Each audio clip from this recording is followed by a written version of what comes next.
Well, hello my YouTube friend. Today it is a great pleasure for me because you know me, I'm quite versatile, although the recent month I've been only presenting my custom knives, you know, like almost show off, you know, showing beauties that I get that are speaking to hopefully a lot of people, but not a lot can relate to those knives because unfortunately there are not a lot available in the market, very hard to find with a crazy price. So, you know, basically that's what I call them, yeah, show off vid or sharing vid. Yeah, the humor, you know me, it's mostly to share with you guys. So, I like to do those vids, of course, because I'm mainly into custom, but I absolutely adore production knives. I've been there, they've been here for all my lives, sorry. I'm not a cat, I only have one, and it's still running, and hopefully for quite a few years again. More, sorry. So, yeah, I've been loving those knives, those production knives, ever since I was a young kid. So, this is what I was mainly, for the better part of my life, mainly playing with. So I wanted to share that with you, with some pieces that have traveled in time and like a long time overview spending with those knives that I haven't parted with or put it in some, you know, shelf and forgotten. This is a knife that I carry, that I use, and that I absolutely adore. Actually, I share it with my young girl daughter, Enea, because that's her favorite knife. So for that also, it's a kind of tribute to my daughter. Basically, she's at school, so she will be sad not to participate to this video, but it's a kind of tribute to her too. It's her favorite knife, basically. So I absolutely am in awe of that knife. Sometimes production knives production company can make incredible knives, absolutely phenomenal knives, probably without even them knowing it. I don't know, because SOG, you know, they're capable of doing the best and the worst. You guys know about the worst, you don't know about the best, unfortunately, because when you know about the worst, you don't feel even the need to go and check the rest of their production. But believe me, when they produce knife in Japan and when they do the higher versions of their knives, sorry about that, they can make incredible knives, incredible. And this is one of them, and probably one of my favorites. You know, lately we are really into the smaller knives, and this is a carry that I absolutely adore. Overall, the knife is like 5-inch blade, 5-inch overall length, so something like that, 5 or 5.5, something like that. The blade is like a tad over 2, maybe 2.5, something like that. So it's a very nice package, and a carry that you can have in a small pocket or in the big one with a clip, as you can see, that is very deep carry and that is reversible. So for our friend, this knife is very versatile for righties or lefties, because the clip is reversible, because it has a dual thumb stud, because it has the arc lock system that is absolutely totally ambidextrous. So the knife in itself, I would call this video probably the most versatile small knife that I can ever imagine. Look at that. I mean, we're going to talk about that. This video is totally erratic, even more erratic than any other video that I've ever made. So probably I'm going to try to make up some sense about it and describe it step by step like I usually do. So let's start with the handle, if you will, and I'm going to talk about the versatility along the road, probably.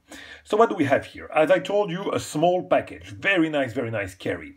What is interesting at first glance is this scale. It's a scale, actually. You know, you have liners here, as you can see.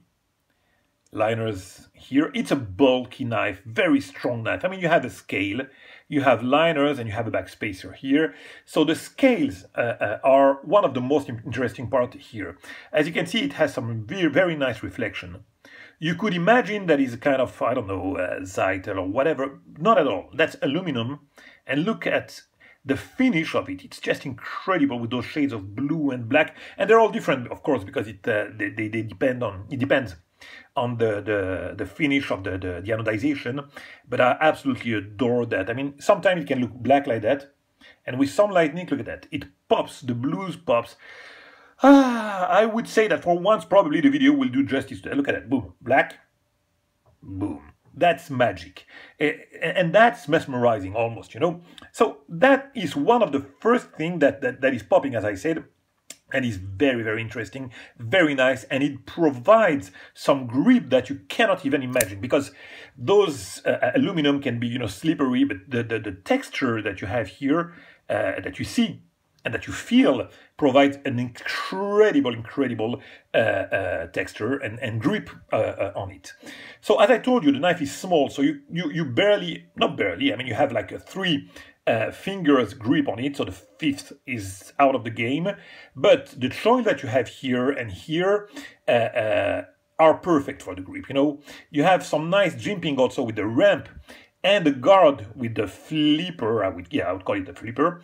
The guard that you have and the jimping makes it for a very, very strong, I mean, the grip, I mean, the knife won't go anywhere. That's why this knife could be used for any task of the day. I mean, I've used it for whatever you want it. The grip is very secure. You don't have a lot of hot spots, not at all actually, and you have some jimping everywhere, whether it's on the ramp here, also here on the choy. Look at that, it provides a very nice jimping, and the jimping also of the ramp. But you know what, that's it's not unnecessary. I mean, the fact that there is a guard here and jimping, I talked about that. Here, that won't be slippery for the index, and here you won't be slippery for the thumb, so that's very nice. And you can cut your meat, you can cut your paper, you can cut whatever. I mean, you don't want to baton that knife, but it could almost, you know, because of the arc lock that is very, very strong locking system. But we're going to talk about that.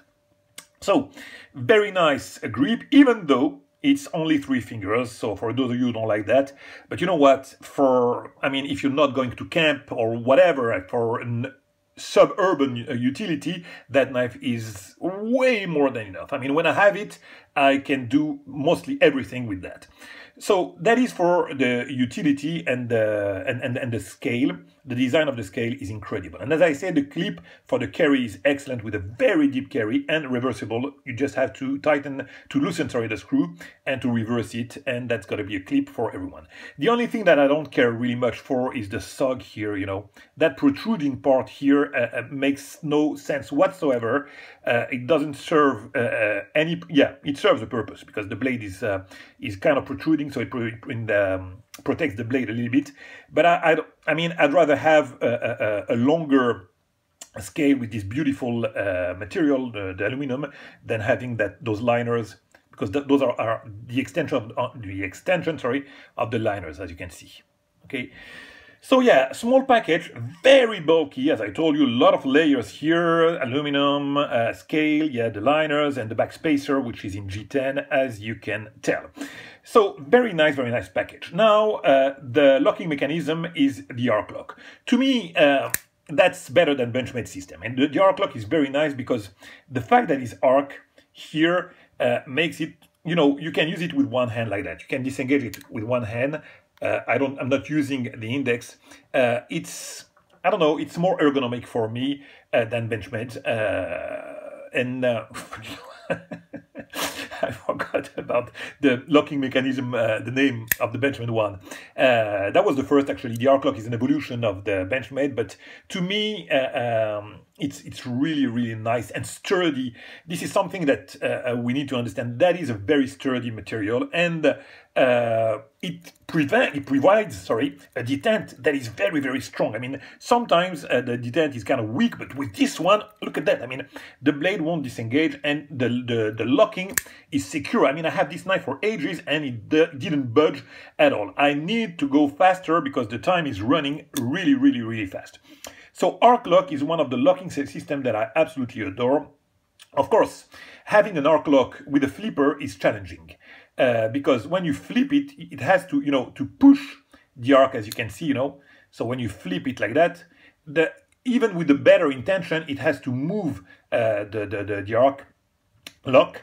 So you won't have, even with a big detent like that, you won't have a flipping action. So this is not a flipper per se. Of course, It's a flipper tab. Of course, you can flip it open, but without the wrist action, you will never be able to flip it like, you know, like push flip, or that would be ridiculous. I mean, it's just, this is a flipper to disengage the arc, you know, in order for you to flip it.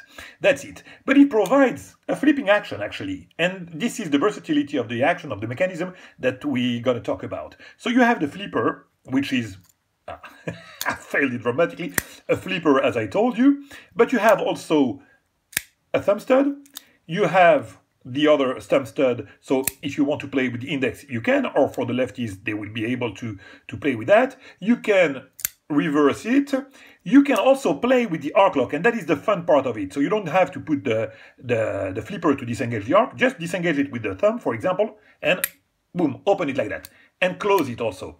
It's really fun. So flipper, arc lock mechanism to open it, thumb stud here, dual thumb stud,